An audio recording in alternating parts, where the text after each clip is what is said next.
Hello and welcome friends. आज की इस वीडियो में हम बात करेंगे वीटो पावर के बारे में कि आखिर वीटो पावर होती क्या है, इसे किस तरह से यूज किया जाता है और वर्ल्ड में ऐसी कितनी कंट्रीज हैं जिनके पास वीटो पावर है। तो चलिए, इसको समझने से पहले हमें इसके इतिहास के बारे में थोड़ा सा जानना जरूरी है।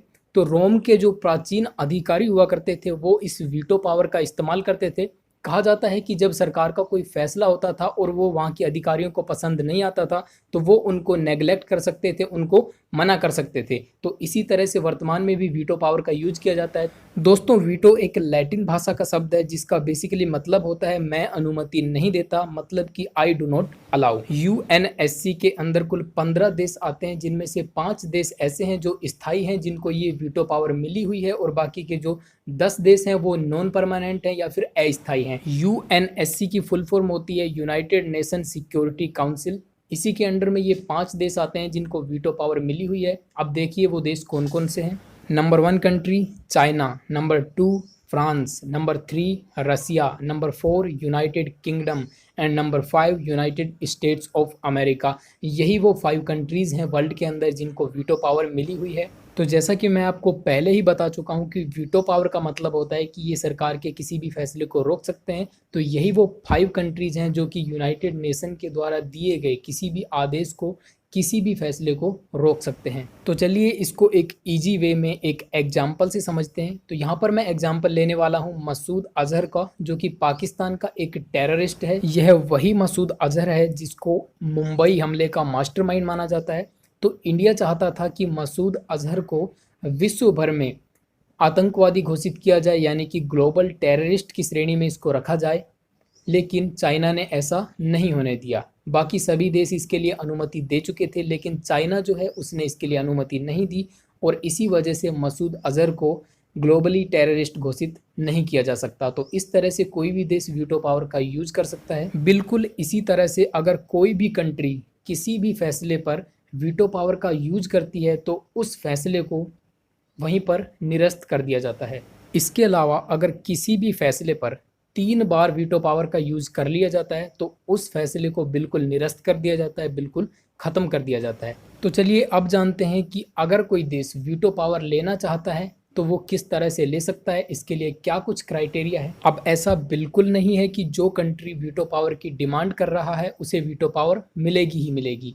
इसके लिए बहुत सारी आवश्यकताएं होती हैं, बहुत सारे क्राइटेरियाज होते हैं। जैसे कि अगर कोई कंट्री वीटो पावर लेना चाहता है तो उसे आर्थिक रूप से काफ़ी समृद्ध होना होगा। इसका मतलब ये है कि वो कंट्री आर्थिक और सामाजिक रूप से समृद्ध होनी चाहिए। सरल शब्दों में कहें तो ऐसा देश जिसकी जीडीपी काफ़ी कम है, जो काफ़ी गरीब है, वो कभी भी वीटो पावर नहीं ले सकता। नंबर 2 चीज़ ये है कि यूएनएससी यानी कि यूनाइटेड नेशन सिक्योरिटी काउंसिल के अंदर जो 15 कंट्रीज़ हैं, जिनमें से 5 कंट्रीज ये हैं परमानेंट कंट्रीज जिनको वीटो पावर मिली हुई है, इसके अलावा 10 कंट्रीज नॉन परमानेंट हैं। तो इन पांचों परमानेंट कंट्रीज की अनुमति जरूरी है। मतलब अगर ये पांचों कंट्रीज सहमत हैं किसी कंट्री को वीटो पावर देने के लिए, तभी उसे वीटो पावर मिल सकती है। और सिर्फ इतना होना भी काफ़ी नहीं है, जो बाकी 10 नॉन परमानेंट कंट्रीज हैं उनका भी 2/3 बहुमत जरूरी है। मतलब कि इन 10 कंट्रीज में से अगर मिनिमम 7 कंट्रीज इसके लिए राजी होती हैं और 5 ये जो परमानेंट वीटो पावर वाली कंट्रीज हैं, अगर ये भी राजी होती हैं, तब उस कंट्री को वीटो पावर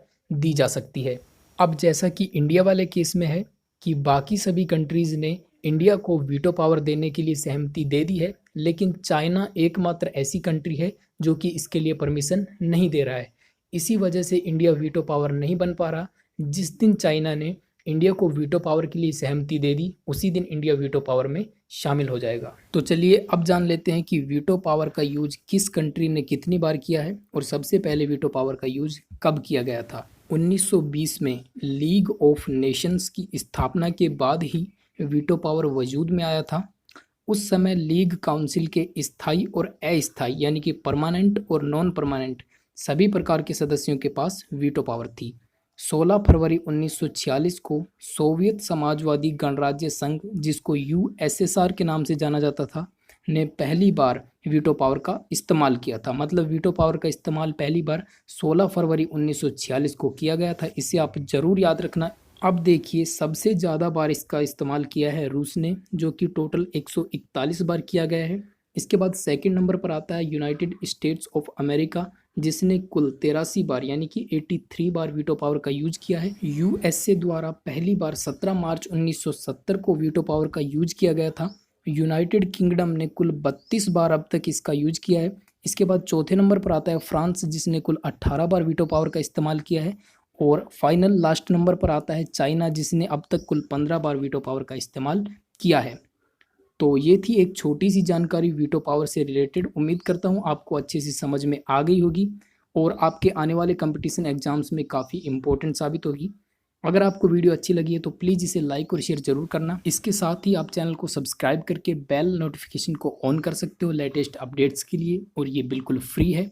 आज के लिए इतना ही, मिलेंगे नेक्स्ट वीडियो में। Till then bye.